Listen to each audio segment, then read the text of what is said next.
Hey guys, it's Motorcycles in the Wild, and today we're going to be talking about the recent trip I took to Miami.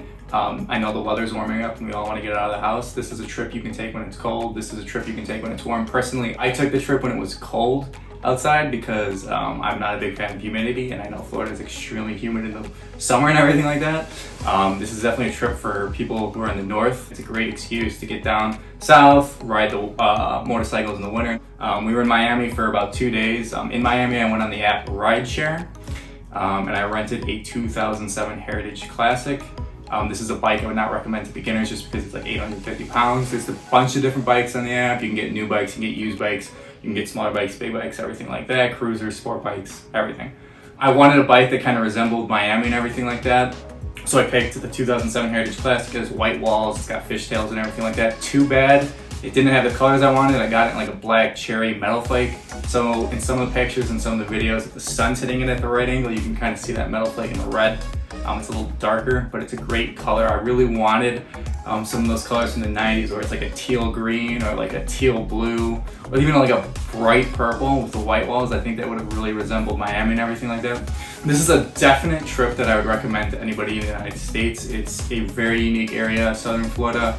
I've never been to southern Florida personally, but this was my first time, but it's one of the only subtropical regions in the continental United States. So there's not much areas like that. I think it's the only one, maybe southern parts of Louisiana, but I think this is the only one. Airbnbs outside of Miami, once you get about 30 miles out, are really cheap and accessible. There's a ton of them, and with COVID and everything like that, there's just a bunch of them available and they're really cheap. The route that we took was the A1A. I took the one north through Miami and got onto the A1A, and we went up about all the way to Palm Beach, I think was the last area I went to, which is about 69, 70 miles outside of Miami.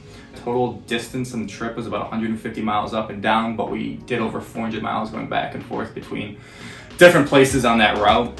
There's another route that you can take, which I didn't personally take this time just because we didn't have enough time in Miami. Next year I'll probably take this route. It's the US Route 1. It goes south through Miami and then you take it to the Keys. I really want to do that.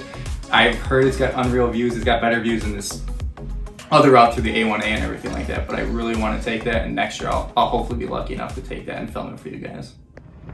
So we started out in Miami, downtown Miami. We drove around there for a while. Downtown Miami is beautiful, great.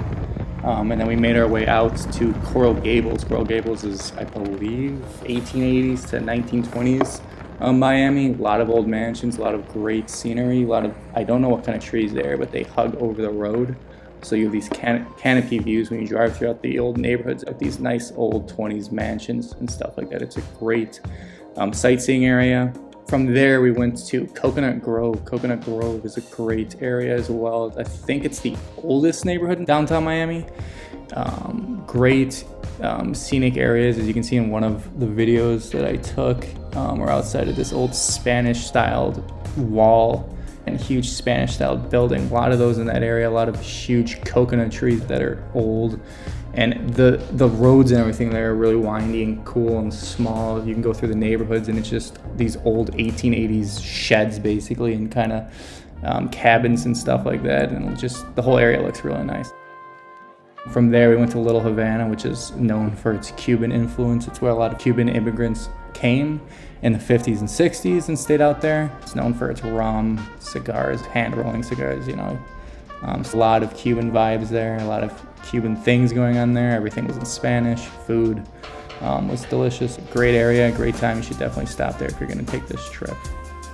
The next morning, I woke up around 6 o'clock before the sun rose, got on the A1A, took it south, took it down through Delray Beach area where you can see a bunch of mansions, new ones, old ones, and you have these huge scenic outlooks onto the beach. No one's on the beach, it's early, the sun's rising.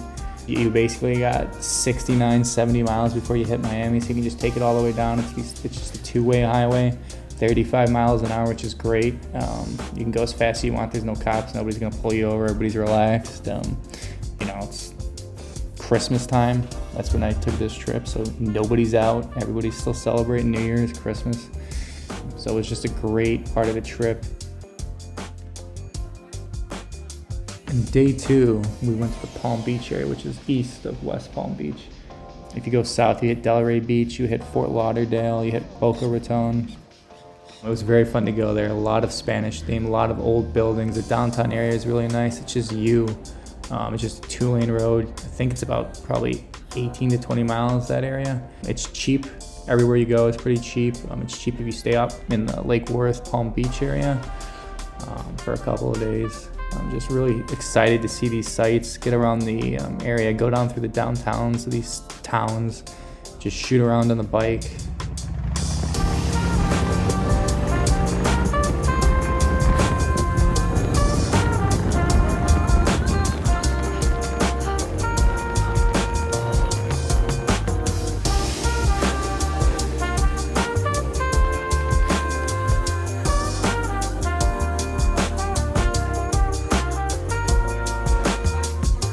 I think it was the second day. I stalled the bike out. Then we had to take our rental car and we had to find jumper cables somewhere, and I had to jump the bike, but the thing was completely dead. I couldn't even turn the bike over, so I had to sit in the car and just rev it to like 3,000 RPMs for like 3 or 4 minutes.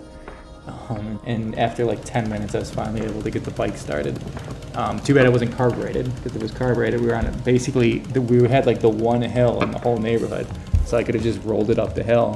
Fun to push an 800-pound bike up a hill, but could have rolled it up the hill and then rolled it down and bump started it, which would have been a lot easier than waiting. Besides the bike dying, that was the only problem we ever had.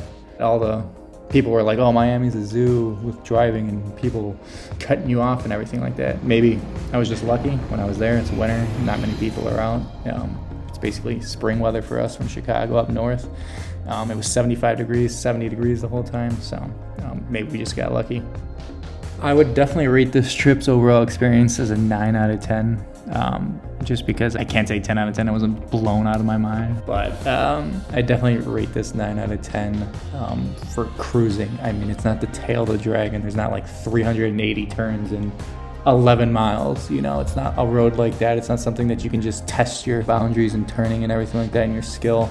It's just a road that you can cruise. That's an old highway that takes you through these nice areas, these scenic areas and these old neighborhoods and stuff like that, and you can get off and go through these towns, and it just allows you to see a different part of America that you haven't seen.